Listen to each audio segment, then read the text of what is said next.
In 1915, an African preacher's words echoed through a wooden church, transforming Sunday worship into revolution wrapped in prayer.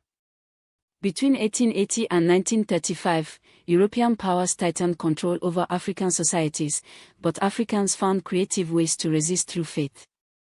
Frustrated with missionary control over worship and leadership, many African Christians decided to form their own independent churches.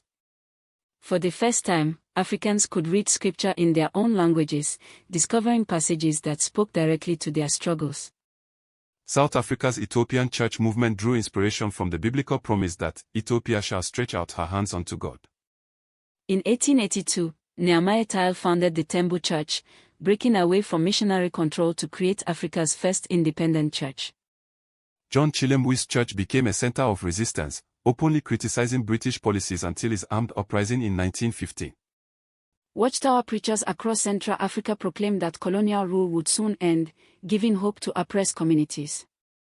Prophet William Wade Harris traveled village to village, preaching a Christianity that embraced African spiritual practices and attracted hundreds of thousands. In the Belgian Congo, Simon Kimbangu taught his followers to refuse colonial taxes and resist forced labor through faith. Independent churches allowed Africans to be both Christian and authentically African, preserving culture while embracing faith.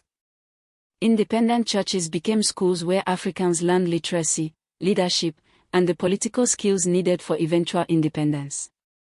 These early independent churches planted the seeds of African nationalism, training the leaders who would guide their nations to independence.